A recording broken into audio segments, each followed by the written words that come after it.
Welcome back to Hyper Geek. I'm your host, Kuya Boss nga pala, and for this episode, for our 20th episode, it's another Spider-Man episode, guys. Dahil ang pag-uusapan natin ngayon ay itong Marvel Spider-Man 2 or Insomniac's Marvel Spider-Man 2. Yan, napakahaba ng title, no? And in anticipation kasi dito sa game na to, guys, hindi ganun katagal eh. Hindi ganun katagal yung anticipation natin dito sa game na to dahil si Insomniac tuloy-tuloy maglabas ng games lately, no? Nagawa natin ng episode, actually ginawa natin ng episode yung Miles Morales at yung naunang Spider-Man from 2018, last episode 14 dito sa Hyper Geek, no? Kumaga, bago ma-release yung game or bago natin malaro yung game, ginawa ko yung episode na yun, no? At kung ano yung mga naaalala ko from the previous games dahil in anticipation dito sa sequel na to, gusto ko munang i-wrap up kung ano yung mga magaganda at hindi magagandang mga parts nung laro na yun, no? Yung naunang dalawang laro.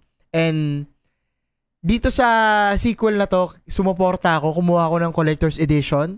Kaya lang, yung Deluxe Edition ng game na naka-digital at hindi ko maintindihan kung bakit palagi nilang ginagawa yon kahit sa Horizon Forbidden West, no? Yung may Collector's Edition, may steelbook pero walang CD. Ang olats, no? Kaya, ang ginawa ko, binenta ko yung Deluxe Edition ko kasi ang makukuha mo lang naman doon ay yung ibang mga additional costumes na optional at mga skill points na nakukuha naman in-game. No, ang gusto ko kasi talaga, meron akong physical copy. Kumuha ako ng physical copy kaya lang na-late ng dating sa akin. Hindi ko napapangalanan yung store, pero ganun talaga eh, no? Talagang nung na-late sa akin ang dating yung game, eh wala akong magawa kung hindi mag-total shutdown ulit sa social media para hindi ako masyadong ma-spoil kung ano mga mangyayari, no? Kasi talagang lahat hype dito, no? And gaya ng mga pag-usapang Spider-Man at Marvel, talagang nagmi-media blackout ako. Ayoko nang may mabasa, ayoko nang may matignan, kahit yung panghaba-habang spoiler or trailer palagi ng Spider-Man 2 sa mga recent announcements nila, no? Just to hype up the game, hindi ko na pinanonood.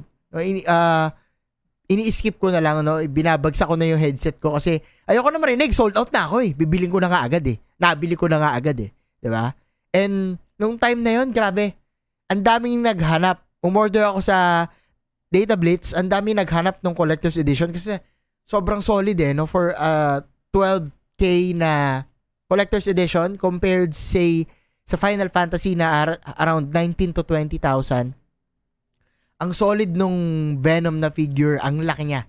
No? Kasi meron pa dong lumulutang na Spider-Man kasama ni Miles Morales. Dalawa sila dun eh.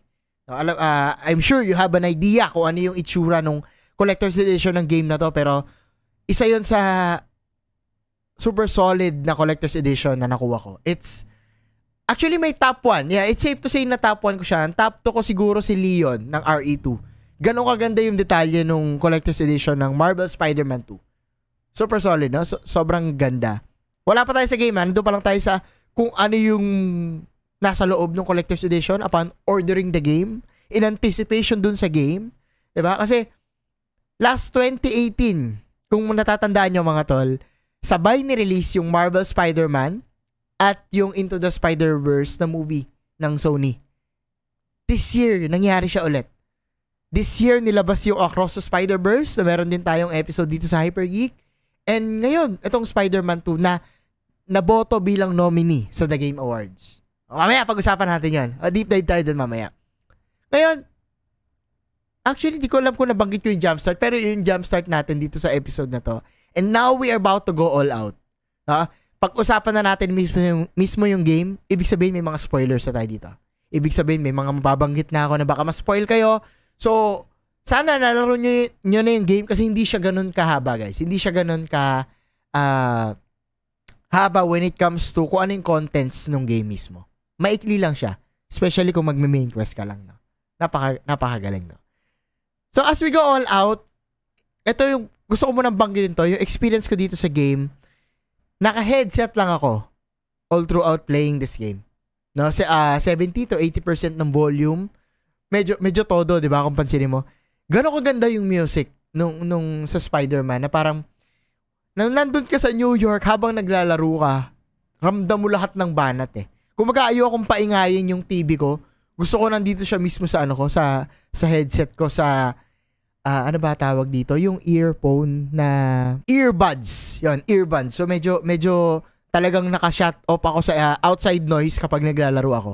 Naka-earbuds lang ako, no? And let's go to the great parts of the game na agad, no? Gusto ko na mapag-usapan to kasi lahat ng main quest dito sa Spider-Man 2, ang sarap laruin.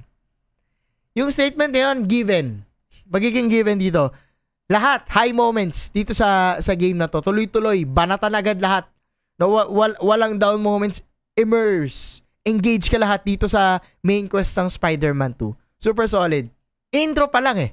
Intro pa lang. Pinapaalala pa lang sa'yo nung game kung paano siya laruin. Nung kalaban mo na si Sandman, sobrang solid na agad. Sobrang galing na agad. Lalo na nung sinapak ni Sandman si Miles, sobra yung layo. Tapos, putya oh. Anong tawag doon? Nag-slingshot ka pabalik? Napakalupit. Napakalupit. Tapos sigaw ako nun eh. Ganda. Ang ganda pare. Ang laki ng tinalon ng graphics. Ang laki ng tinalon ng overall environment dito sa New York. Kung mapapansin mo, dun sa mga naunang game, may na-improve eh. May na-improve yung game when it comes to the graphics, when it comes to the environment. Litaw na litaw yung mga effects at graphics dito sa laro na to, no? Nakita din natin dito yung web wings, di ba? Yung may mga portal, tapos may mga yung inactivate mo na yung web wings mo na sobrang magiging enjoy na part ng game after nung introduction na yun kasi ang sarap talagang mag-traverse all throughout New York gamit tong dalawang Spider-Man nito. Si Insomniac, alam niya yung paraan or yung kung ano yung ibebenta niya sa tao dito sa game na to. Yung pagiging Spider-Man, yung web slinging, yung web swing, yung web wings, lahat. Pare, sobrang daman-dama mo yung pagiging Spider-Man, no? Samahan mo pa nung haptic feedback, yung adaptive trigger dito sa controller mo sa DualSense. Hindi ko siya pinatay. Pinatay ko lang siya nung bandang dulo na, nung post-game, after nung main quest. Kasi hindi ako makapaglaro ng more than 3 to 4 hours na namamantig na yung kamay ko. Parang nanginginig na. Dahil nga ayoko siyang patayin. Yung pakiramdam nung laro na habang nag-web sling ka, nagbabibrate yung controller mo, masarap sa pakiramdam. Ganon ka solid yung game for me, your experience ko all throughout the main quest. So, experiencing the main quest na syempre, banggitin ko na, no, yung nagbe-venom power ka, nararamdaman mo rin sa DualSense, yung kapag may hinahatak ka na mga bato, may hinahatak ka na yung ganong minigame, ano ba tawag dito, yung basta may sapot, tapos imamatch mo lang dun sa gilid kung saan siya pwedeng ilagay, daman-dama mo dito sa DualSense controller. Super solid. No, alam ng Insomnia kung ano yung dapat niyang ibenta dito sa laro na to. Which is yung pagiging Spider-Man natin. Diba? Gusto ko rin i-highlight sa inyo etong 30% slow motion. Kung nakita nyo to sa menu, sa main menu rather. Kasi pwede mong pahintuin yung game 30%, 50%, 70%. No? Alam ko tatlo yon. Dito sa part ng game na to, ang angas lang kasi it doesn't feel like a cheat. It doesn't feel like nanduduga ka dun sa laro. Bakit? Na-incorporate nung game na meron kang Spider-Sense eh. Diba? At the same time, yung parry system ng Spider-Man 2, gusto ko i-highlight. Kung hindi ka ganun kagaling mag-parry, pwede mong pahintuin yung laro. At pwede mong ipaliwanag yun sa naglalaro na hindi yung duga. That's just your Spider-Sense. Paano mo ma-incorporate yung Spider-Sense sa naglalaro? Bagalan mo yung game. Nang dahan-dahan. Depende kung 30, 50, 70%. Depende kung gaano ka kagaling. No, hindi siya kailangang maging pari na dapat timing ka agad. Kasi, you're Spider-Man. Ikaw si Spider-Man, dapat kaya mo yan. Ang galing nun. Ang galing ng part na yun na every time magigipit ako, doon ako kakapit sa sa slow-mo para mapari ko yung kalaban. Para hindi ako mamatay. Kasi, naka-spectacular mode ako. So, sobrang solid, sobrang saya laruin to. Na parang, actually, pwede ko nang tapusin yung podcast ng ganun lang. Sobrang saya laruin ito, guys. Napakaikli lang niya. Immersive, engaging with the story. Ito ang hyper. Baba ko na konti yung energy. Yung storya ng Spider-Man 2. Yung storya niya, may challenge kasi doon. Now, when you keep on telling the same story over and over again, nakita na natin tong story ni Harry Osborn sa mga movie. Story ni Peter at ni MJ sa mga movie, sa comics, kahit sa games. Diba? Marami ng mga naunang games yan. At yun yung challenge. Yun yung nakita kong challenge dito sa game na to na how will you retell this story na nasabi na pero magmumukhang bago pa din. Na magiging fresh pa din siya sa naglalaro at mabibenta mo pa rin that this is a different kind of experience. This is the Insomniac's version of Spider-Man. At in a way for me, nag-work siya. Na nagtagumpay yung Insomniac when it comes to selling this game na hindi siya kagaya ni Andrew Garfield. Hindi siya kagaya ni Tobey Maguire or ni Bully Maguire or ni Miles Morales sa Sony sa animated series natin sa mga movies. Nabenta siya ng kakaiba for me. No, kahit ganun yung essence na si Harry, yung magiging kalaban, dito nagkaroon ng ibang atake. Si Spider-Man 2, no? Si Insomniac. At yun yung na-appreciate ko dito sa game na to. All throughout the game, meron akong gustong i-highlight sa inyo when it comes to the boss fight. Alam ko, binanggit ko kanina na lahat naman ng boss fight when it comes to the main quest, given ang ganda. Given maganda. Yung habulan ko kay Black Cat bilang Miles at yung Wand of Watumb. Kinikilig ako dun sa part na yun kasi ang galing lang nung nag-co-op attack kami ni Black Cat. Hindi nagpakita si Spider-Man, si Peter Parker doon kasi busy siya kay Harry nung time na yun. Diba?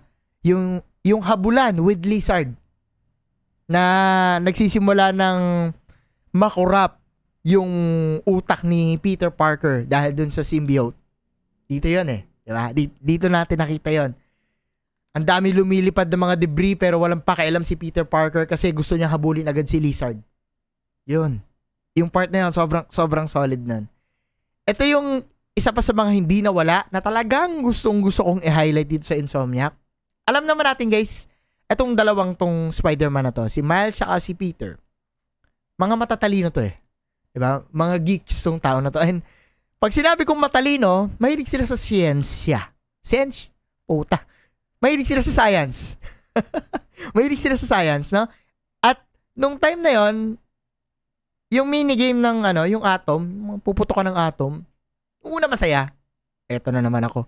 Nung una masaya siya. Kaya lang kung komplikado na, medyo naumay ako. Medyo naumay ako. So nung pinos ko yung game, ando na naman yung skip puzzle. Skip puzzle. Simple lang. Pinapaboran ako ng game. Pabor sa akin yung game. Ganon din yung ginawa nila dun sa 1.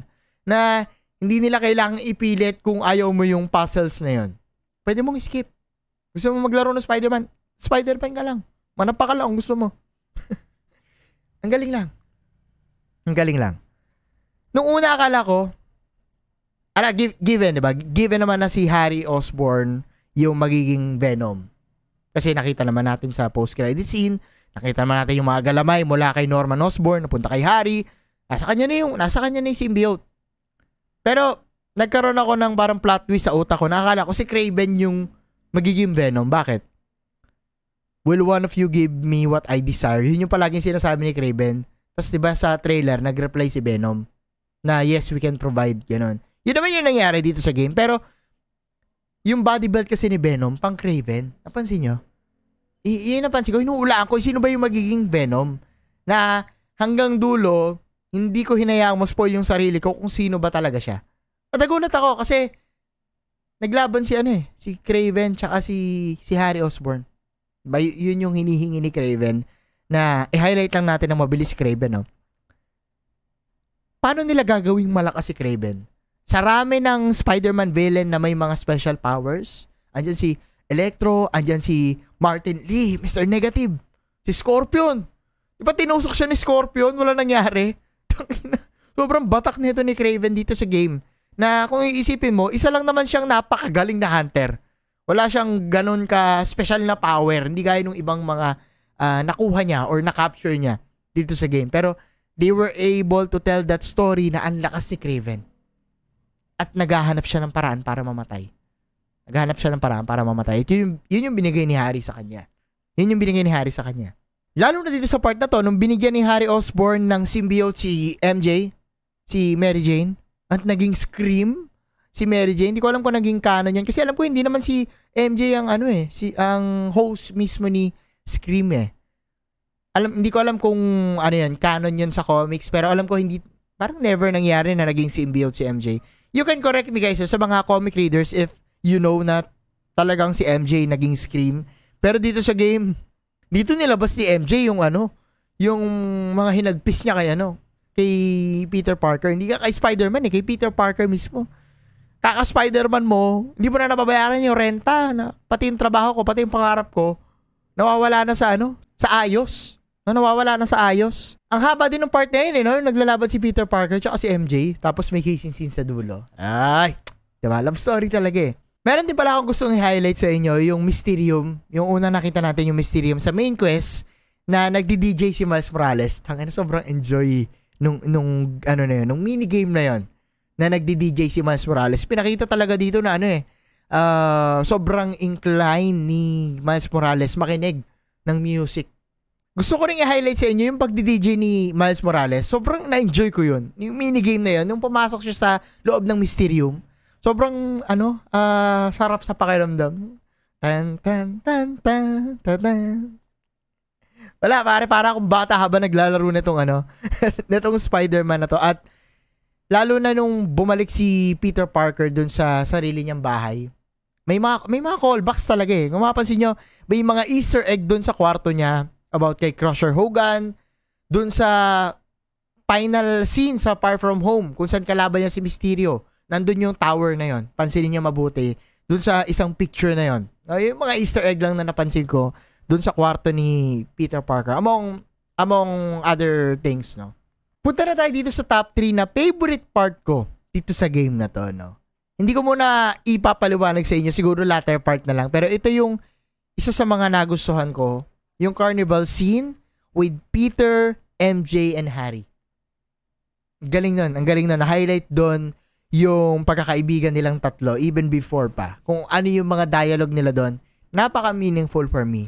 No, na kahit naglalaro din sila doon sa part ng game na yun, na parang kahit binata na sila or dalaga na sila, adulting na sila, meron pa rin silang time for themselves. Naaalala ko, sabi doon ni Harry, sometimes you have to stop and smell the roses. Ang sarap lang sa pakiramdam kasi alam nung game kung ano yung ginagawa natin habang naglalaro. Nagre-relax tayo. And isa yun sa mga favorite ko dito sa Carnival. Mamaya, i-deep dive ko pa yan. Itawid ko dito sa pangalawang favorite part ko dito sa game, yung laban ni Miles at ni Martin Lee. Dito mo na nakita na itong dalawang character na to, parehas na grow. Aside sa sobrang angas na pagka-long hair ni Martin Lee, nakita natin dito yung character development ni Miles. Na kahit pinatay ni Martin Lee yung tatay niya na si Jefferson Morales, he wasn't able to forgive Martin Lee, but he was able to let go of that hatred. Yung inis niya, yung gigil niya kay Martin Lee na after niyang ilabas yun through that fight sa harap ni Kraven, he was able to eventually let go. Napakagaling. Kasi imagine niyo guys, kung hindi nangyari yun, walang anti-venom power si Peter Parker. Hindi sila nanalo kay Venom that time, no? Galing. Napakagandang plot device nung ginawa nila with Martin Lee and Miles kasi as I found out after that playing the game, canon pala yun sa comics na kaya pala may anti-venom suit si Peter Parker kasi talagang nanggaling kay Martin Lee, nanggaling kay Mr. Negative yung yung power na yun. Oh, galing. Nagulat ako na nung pumasok si Miles at si Martin Lee dun sa isipan ni Peter Parker to kill the symbiote. Tapos nag-merge yung power ni Martin Lee dun sa symbiote na natitira kay Miles kay Peter Parker. Napakaangas. Wow! Pagulat ako ganun, pare. Nagulat ako nun. Tangina, kaya pala meron pa ring symbiote power sa dulo. Kasi magkakaroon ng anti-venom suit.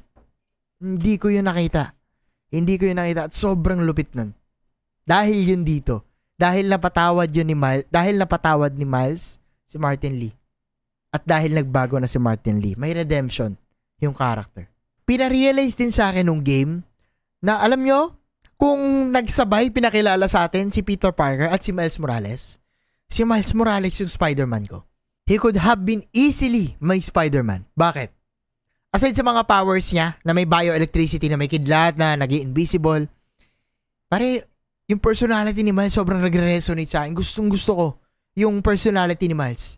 Mahilig sa music, mahilig sa, yung get up niya, sobrang nagugustuhan ko. Yung gupit niya, kahit yung dulo na suit niya na ginawa niya on his own. Sobrang nagustuhan ko yan, no? Ito na yung konti-kunting pagpasa ng responsibilidad ni Peter Parker kay Miles na akala ko talaga nung first game, isa sa mga hinulaan ko ng plot twist na mangyayari ay mamamatay si Peter Parker bilang mentor na ready na yung kanyang estudyante. Ganun madalas yung nangyayari, di ba? Pero dito iba yung nangyari, no? Hindi ganun yung nangyari. Again, meron pa ring sariling identity si Peter Parker. Ang lakas niya bilang Spider-Man on his own with the symbiote suit. Pero meron talagang sariling personality si Miles Morales. At sobrang lumitaw to dito sa game na to. Sobrang nagustuhan ko yung character talaga ni Miles. Moving forward, I'm already rooting for Miles Morales as a Spider-Man. Napakagaling, pare. Napakaangas. Pakaangas. Ito yung huling part na nagusto ko talaga dito sa game na to. Yung naglaban si Peter Parker at si Miles Morales. Nung nasa kanya pa yung symbiote. Yung pinipilit niyang tanggalin yung symbiote suit sa kanya na habang nire-remind siya ni Miles Morales na ikaw si Peter Parker even without the symbiote. You're still the strongest Spider-Man even without the symbiote. You're still Spider-Man. Kasi parang yun yung nabuong ideology kay Peter Parker that time na I'm the best Spider-Man when I have the symbiote or when I have this suit, when it's with me. Diba? Yun yung palagi niyang sinasabi that time. At nung naglalaban sila ni Miles, ang hirap lang kasi kalaban mo yung sarili mo. Kalaban mo yung meron ding nagdadodge din ng kasing katulad mo, diba? Na parang ang hirap tamaan. Ano yun reason yun dun sa suit diba? Kasalanan yun yung suit. Kaya maraming binanggit dun si Peter Parker na hindi niya meant. Kahit kay MJ nung hinahabol niya si MJ. Puntahan naman natin ngayon yung side quest. Yung mga side quest. Kasi paghiwalay natin sila. Dito muna tayo kay Peter Parker. Aside sa story kay Harry, dun sa Emily May Foundation, etong side quest niya kay Howard, caught off guard ako dito, pare. Akala ko magre-relax lang ako. May tumutugtog na magandang music. Tapos after nun, puta, wala na pala si Howard. Last will niya na pala yun. Last request niya pala yun kay Spider-Man. Na, ako ko, caught off guard ako, pare. Parang huminto ako habang naglalaro dito. Dahil, imagine niyo guys, yung saya while going to that point sa New York. Kasama mo yung mga kalapate. Tapos pagbalik mo, wala na si Howard. Pause. Nyari. Ito yung isa pang side quest na gusto ko kay Peter Parker. Yung nawawalang lolo. Naalala niyo ba yun? Yung nawawalang lolo. Hanapin mo yung lolo nung babae. Tapos makikita mo, nandun lang siya sa park. He was waiting for something. He was waiting for something to happen. Habang inaalala niya na nandun yung best moment niya with his wife before. Pause. Pause ulit. No? Ang daming social message, ang daming hidden message ng game na talagang tatamaan ka Tatamaan ka. When it comes to Miles, andito yung mission dun sa mga nawawalang instrumento. No? Kung ano yung mga naiambag ng society ni Miles as a whole, sa music, in totality. No? Yung legacy, yung history ng mga katulad ni Miles. Ang ganda ng pagkakapaliwanag dito, ng pagkakatanim dito na social message. No? And at the same time, yung side quest kay Hailey. 'Di ba deaf siya? So, dahil nga naka-headset ako habang naglalaro, iba yung naririnig mo. Tas puro sign language lang. 'Di ba? Galing. Ibang flavor. Pause ulit. Naisip ka ulit. Ano to? Ano to? Hindi na siya labas sa fetch quest. Walang fetch quest. Diba, kung may fetch quest ka man, may twist. May hahabulin kang aso mechanical. May hahabulin ka na pusa. May hahabulin ka na nagbabandal. May ibang pakiramdam, may ibang mensahe yung mga side quests, no? Aside pa dun sa mga bubugbugin mo dun sa mga kampi ni Kraven. Aside pa dun sa mga symbiote na papasabugin mo. Iba yung mga side quests nila. May mga messages. May mga message siya talagang tumagos sa akin, no? May bigat, may ambag, no? Let's go to the suit and styles. Ito na. Yung mga suit sa game, no? Bakit di ko lang mabili? Sayang, wala na yung Spirit Spider. Paborito ko yun sa 1. Yung Ghost Rider na Spider-Man. Pero, ito agad yung tinignan ko eh. Yung comparison ng previous games nila na original suit versus dito sa mga 2.0 nila. Yung advanced suit na 2.0 tsaka yung upgraded suit ni Miles. Yung dalawa. Kasi kung papansinin nyo, yung from 2018 na Marvel Spider-Man, yung suit niya doon, for lack of better term, hindi siya pula. May pagka-orange banda.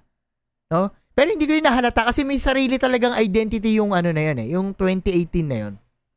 At nung nag-red and blue sila dito, don't get me wrong, ang ganda pa din. Ito yung gamit ko all throughout the main quest. Hindi ako nagpapalit kasi gusto ko yung nafe-feel ko dun sa main quest. Yung Insomniac's version mismo. Yung nalalaro ko. So, hindi ko pinapalitan yung 2.0 version na yun. Mas na-appreciate ko yung contrast, yung vibrant na kulay ng pagkapula niya versus the previous version kasi nagkaroon tayo ng ibang version talaga ng 2018. No?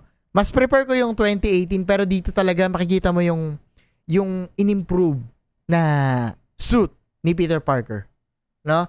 At feeling ko kung ito agad yung suit natin from the first game, hindi siya magbumukhang bago kasi it's the same blue and red. It's the same blue and red. Kaya para sa akin importante yung 2018 version nung advanced suit, yung 1.0 na version. When it comes to Miles, pansinin nyo mabuti, medyo grayish yung first version niya from the Miles Morales game compared dito sa Spider-Man 2 na Miles Morales na upgraded suit. Dito kita natin na talagang red and black na. Literal na, red and black.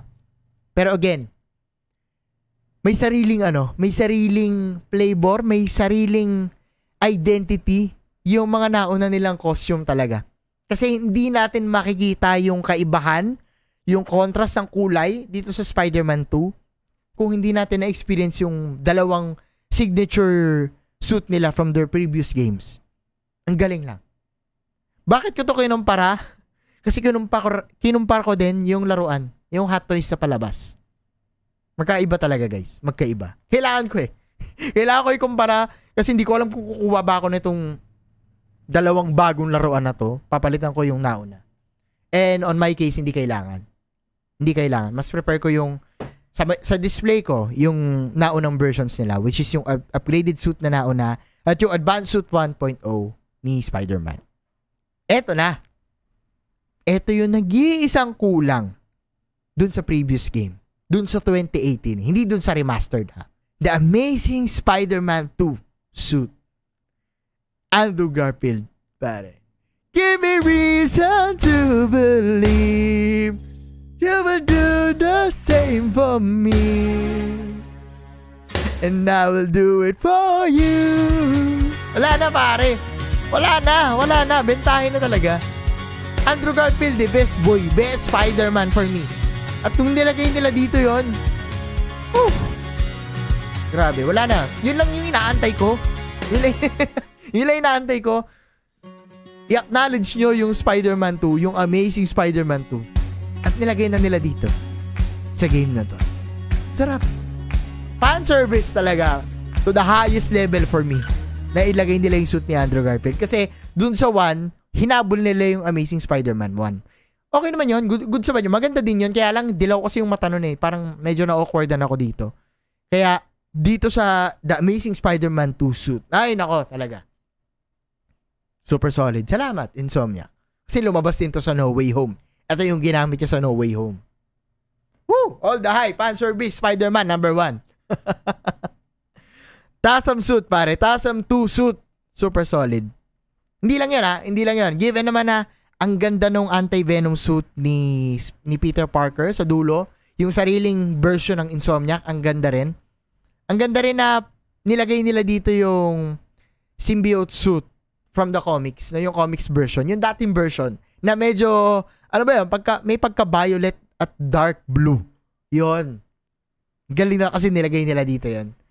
Sobrang solid nun. Kasi yung sa mga previous Spider-Man games, yun talaga yung nakilala nating symbiote suit eh. Diba? Yung comic version na yun or yung lumang version na yun. Aside from the Insomniac version. Kaya sobrang nagustuhan ko yan. Papasadaan ko ng mabilis when it comes to Miles. Napakalupit na ginawa nila. Again, fan service. Wakanda Forever. Yung Wakanda suit. Yung Forever suit ni Miles Morales na pag binuksan mo yung styles, eto pa yung styles talaga. Pag binuksan mo yung styles, nandun yung all black. Same with Wolverine. Pag binuksan mo yung styles, andun yung dilaw na may Wolverine. No? Yung, kalimutan ko kung anong tawag dun sa suit ni Wolverine. Basta Wolverine suit. Kasi yun yung next na game nila eh. Diba? Yung Marvel's Wolverine. Na super excited din tayo yan. Suportahan natin yan si Insomniac sa mga gusto niyang gawin, no? Grabe, sobrang solid. When it comes to the favorite, dito pa rin ako sa 2020 suit ni Miles Morales, yung Daft Punk inspired na suit niya. Sobrang gusto ko yun. And when it comes to Peter Parker, dito ako sa Advanced Suit 2.0 pa din. Hindi ko talaga mabitawan, guys. Ang ganda ng original suit. Nabanggit ko kanina yung styles. Gusto kong hapyawan to dahil when it comes to the styles, eto yung part na may hindi ka gusto. Tapos pag binuksan mo yung styles, yung pangatlo tsaka yung pang-apat magre-resonate sa'yo. No? Ang galing! Ang galing na naisipan nila yon. May gusto akong bodega catsuit, yung kulay green. Ito ka na nandito. Yung 2020 suit, gawin nga natin all black, meron dito. Ang galing! Enjoy talaga. Enjoy talaga laruin. Yung Spider-Man 2 na to, no? Meron lang akong mga nitpick. Tatlo lang tong nitpick ko. Una, yung Spider-Man arms, yung Spider arms, yung 4 na arms ni Spider-Man, hindi siya nabenta sa akin nung game. Bakit? Sa Iron Spider-Man mo lang to makikita eh. 'Di ba? Sa Anti-Ox suit, sa Scarlet Spider suit. Pero hindi ito lumalabas sa mga normal na suit ni Peter Parker, ni Spider-Man. Wala siyang spider arms kapag normal lang yung suit niya. And out of nowhere kasi siya nanggagaling. So basag immersion sa akin nung time na to. Sa Spider-Man 1 kasi, bahala ka kung gusto mong sirain yung laro na parang halimbawa, naka Fantastic Four suit ka or yung Bagman na suit, lalagyan mo ng suit na merong Iron Spider, ikaw bahala. It's up to you. Pero dito kasi, kahit na naka-advanced suit ka, lumalabas yung spider arms kasi skill mo siya eh. Yeah. And doon lang medyo nabasag yung immersion ko kasi it wasn't supposed to be like that. Dapat nandun lang yun sa Scarlet Spider na armor. Simple nitpick lang naman. Hindi lang talaga siya nabenta sa akin. At hindi ko nagustuhan kung paano nila sobrang pinatanda si MJ. Parang sumobra naman dito. Nagkaroon kasi tayo ng idea before dahil nga nagpalit ng mukha si Spider-Man, si Peter Parker, 'di ba? Medyo inayos nila yung mukha, nirekas nila yung mukha para mas maging akma sa facial features ni Yuri Lowenthal. Dito parang sumobra naman yung tanda ni MJ. Ano ba nangyari? Na-stress ba sa buhay dahil hindi nakapagbayad ng renta? Yun lang, parang sayang lang kasi ang ganda ng MJ dun sa naunang game dito, parang medyo napatanda ng sobra, no? Para siguro tumugma dun sa Peter Parker natin, no? And my last nitpick ay yung bugs sa post-game ko after the main quest. Dun ko na experience na yung ibang side quest ko, kailangan kong pindutin yung pause, kailangan kong i-restart yung checkpoint para umayos yung game kasi hindi ako makaprogress. Yung isang kalaban na doon sa loob ng pader, I think nangyari na rin yun sa previous game eh. Yung kailangan ko na lang i-spam yung AOE niya na atake, yung nasa taas ka tapos mag-slam ka pababa para tamaan yung nasa loob ng pader. Kasi hindi magpo-progress yung game kapag hindi mo napatay yung nasa loob ng pader. Na meron pa yung lumulusot ako sa Into the Spider-Verse na mulusot ako sa sa building. Hindi ako makalabas. Kailangan ko i-restart yung game. At meron pang time, ito na, pa-platinum na ako dun sa game ha. Naging kahon yung Spider-Man. Tagal nun, gagawa kayo ng clip. Naging Spider-Box ako. Na lahat nung nasira ata yung aspects or mechanics ng game. Pati sa costume, pag pinos mo, nakabox. Pag nirestart mo, nakabox. So, kinailangan ko i-quit yung laro. May mga ganun. Although, hindi siya game-breaking, kailangan natin siya sabihin, no? Kasi na-experience ko siya towards my platinum run na, dun sa dulo. Pero other than that, sobrang na-enjoy ko yung game. Bago ako tumawid ng finale, gusto ko lang i-address to. Yung palagi kong binabanggit sa inyo na hindi ko nagustuhan yung recasting nila ng muka ni Spider-Man from the previous game. Na sana, nilagyan na lang nila ng option na pwede mong iswap. No? Pwedeng alternative yun eh. Di ba? Dito sa Spider-Man 2, natanggap ko siya. Dito sa Spider-Man 2, hindi na siya naging ganun ka-awkward for me. Eventually, it kind of grows on you. And, pwede mo siyang ibenta na talaga may mga actors sa movie na nare-recast eh. Sa video games din. Siguro sa video games, ganun din talaga. Gets, no? Hindi na siya nagmukhang awkward dito. Kasi mas nangibabaw sa akin yung pakiramdam na maganda yung game. Masaya siyang laruin. As we go towards the finale of this episode, yung totality na experience ko dito sa game na to, guys, sobrang rewarding. Sobrang rewarding. Better New York, better visuals, better storytelling, na pati yung mga skill points, yung simpleng skills mo na pwede namang ma-unlock while leveling up, nilagay nila sa missions para you have something to look forward to. Ang galing, ginawa nilang plot point yung mga skill points na yon para meron kang something to look forward to until the very end of the game. Maikli lang yung laro, guys. Maikli lang yung laro. Pero hindi siya halatang maikli. Kasi sobrang siksik ng mga nangyayari every single minute of the game, of the main quest. Talagang may immerse ka. Kahit hindi ka trophy hunter, kahit laruin mo yung main quest lang, super solid. Super solid. Hindi mo kang kulang yung game kahit maikli siya. Napansin ko rin na there were a lot of stories about redemption. Redemption ni Martin Lee, redemption ni Tombstone, ni Sandman, ni Prowler, ni Mysterio, lahat sila bumait. Lahat sila bumait, 'di ba? Na makikita mo, it's very unusual kasi hindi naman yun madalas mangyari sa mga nakagis na nating Spider-Man franchise when it comes to video games and movies. Hindi madalas mangyari yun. At dito ang galing lang kasi ibang atake siya. No, ibang atake siya. Napansin nyo, nabanggit ko kanina na isa sa mga top favorite part ko ay yung carnival scene. No, yung scene with Harry, with MJ and Peter. Sobrang nag-resonate sa akin yung carnival scene na yon kasi dito pinaramdam ng game sa akin na magpahinga muna tayo. Tigil muna tayo sa laban ng buhay. Tigil muna tayo sa laban ng pagiging Spider-Man. Maging Peter Parker muna tayo. Mag-relax lang muna tayo. Maglaro lang muna tayo. Mag-minigame lang muna tayo. Tumawa tayo. Taas natin yung kamay natin. Be with our friends, with our loved ones. Tangin yung messaging na yon. That time when I played this game, it's exactly what I needed. Yung pahinga na yon. Masyado tayong busy most of the time sa buhay natin kung ano pinaggagawa natin para ma-achieve yung goal natin sa trabaho, sa mga gustong gawin sa buhay. Nakakalimutan natin magpahinga. And for me, ito yung isa sa mga magandang mensahe ng game. To stop being Spider-Man for a while. To stop chasing the responsibilities. Kasi may mga taong nandyan para sa'yo. Na eventually, merong sasalo sa'yo. May mga tropa kang kailangan ng oras mo. May mga pwede kang gawin. At isa na rin yung paglalaro. Maglaro ka ng video game. Alam niyo mga tol, itong Spider-Man 2, pinaalala nito sa akin kung ano yung pinaka-reason kung ba't ako naglalaro. Hindi magubos ng backlog. Hindi para masabi na, natapos ko tong game na to. Hindi eh. The goal of this game is to have fun. The goal of this game is to distract you kung anong ginagawa mo. Madalas sa atin nakakalimutan magpahinga. Madalas sa atin nakakalimutan yung mga bagay-bagay na simple lang, di ba? Simple lang na lumilipas ng araw-araw.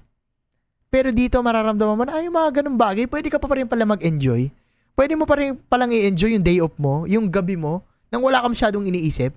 Na hindi kasi Spider-Man, araw-araw, na Peter Parker ka din pala, na Miles Morales ka din pala, na MJ ka din pala. Kahit na may binubuo kang pangarap, may binubuo kang pamilya, may binubuo kang goal mo sa buhay, you can relax. Yun yung mensahe sa akin ng game. It's exactly what I needed that time when I'm playing this game. And for me, to have a good time, to have a fun time, that's the reason why I play video games, even before, even PS1 days. And this game reminded me of that. It reminded me of why I play video games. That's it. That's a wrap. Sa haba-haba ng sinabi ko kanina, nagtapos tayo dun sa magpahinga ka lang muna na part. Kasi yun yung mensahe ng game. Pahinga ka lang pare. Laro ka lang. Galing mo dun, Insomniac. Maraming salamat guys sa pakikinig dito sa 20th episode natin. I'm really happy na ito yung pangatlo. Tama ba? Pangatlo na to o pang-apat? Technically, pang-apat na Spider-Man episode natin kung isasama niyo yung MCU na episode natin, no? Pansin nyo, talagang puro Spider-Man halos yung majority ng episode na nagagawa ko dito sa Hypergeek. Pero ganun talaga guys, when it comes to Spider-Man, I just have to let this out, no? Share this with you guys. If interested ka pa, if ever, sa isang podcast episode din ng Spider-Man, I highly recommend na pakinggan nyo yung episode na ginawa ni The Game Silog Show ni Jazz, no? Doon sa flagship niya. Kasi nandun din ako. Lumitaw din ako doon, no? Kinailangan ko lang din talagang ilabas sa mga Spider Bros, sa ibang mga Spider-Man fan, yung naramdaman ko dito sa game na to. And at the same time, ang saya rin kasi dito sa Hypergeek na pag-uusapan natin tong gantong klaseng laro on a more intimate level. Pero sa ibang mga podcast guys, sa The Game Silog Show na kapitbahay natin, na pag-uusapan ko siya among with other players na nagustuhan din tong laro na to. Na Game of the Year din nila to. Sa usapang Game of the Year, siguro pag-usapan na lang natin yun sa The Game Awards. Meron pa rin ako recency bias sa ngayon sa Spider-Man 2. Kasi nagtatalo yung FF16 sa Spider-Man 2 pero nakakalungkot na wala yung FF16 sa The Game Awards, no? Pag-usapan natin yon most probably sa next episode, sa next game episode natin dito sa Hypergeek. Most probably, ang next na episode na natin about video game ay The Game Awards na. Kasi wala na akong natatapos na laro lately na this year na release, no? Gusto kong tirahin yung Sea of Stars, hindi pa lang ako nakakabuelo ulit. Kasi nag-e-enjoy ako ngayon maghanap ng mga maiikling laro na meron agad reward na natapos sila through DLCs. Through DLC na mga laro. Burning Shore, Resident Evil DLC 7, 8, and 4 remake. Nandun ako ngayon. Bago ko magpunta sa promotion, mabilis lang. At the time of this recording, gusto ko lang i-highlight sa inyo na lumabas na yung Spotify Wrapped 2023.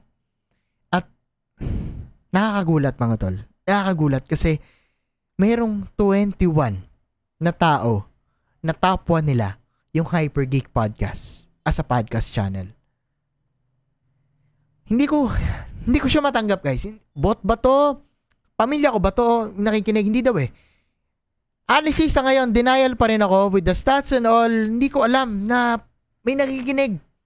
Hindi ko alam na merong interesado kahit pa iba-iba yung topic ko at wala akong definite schedule.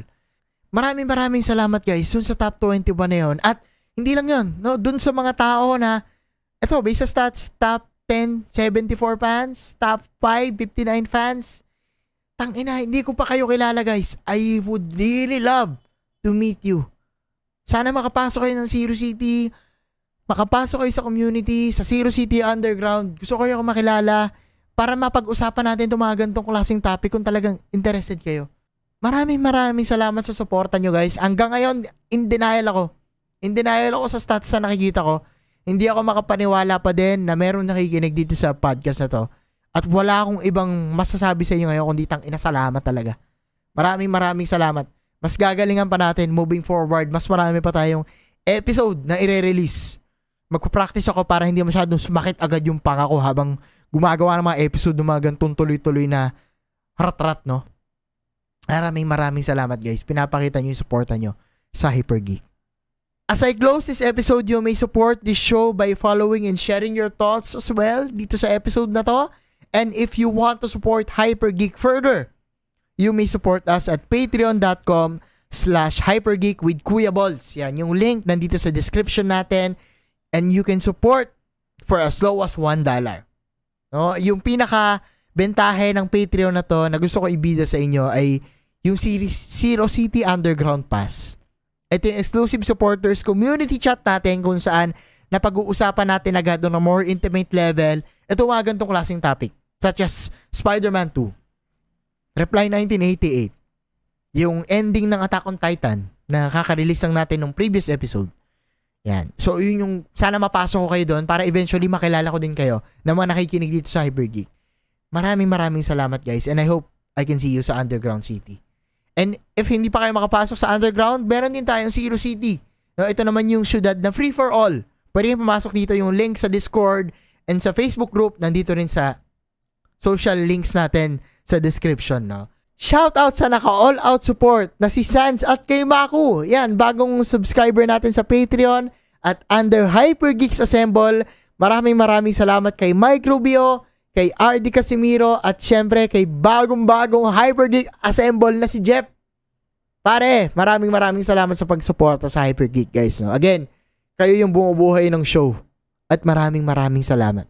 Sa ngayon, Hypergeek is my main content, and if you're still interested sa ibang mga geek-related content na ginagawa ko aside from this podcast, you may follow me on other socials under Kuya Balls. Maraming salamat guys sa pagsuporta sa Hypergeek. And I hope I can see you as well on the upcoming episodes. Out na muna si Kuya Balls. In 3, 2, 1. Let's go. Pare, salamat. Hey!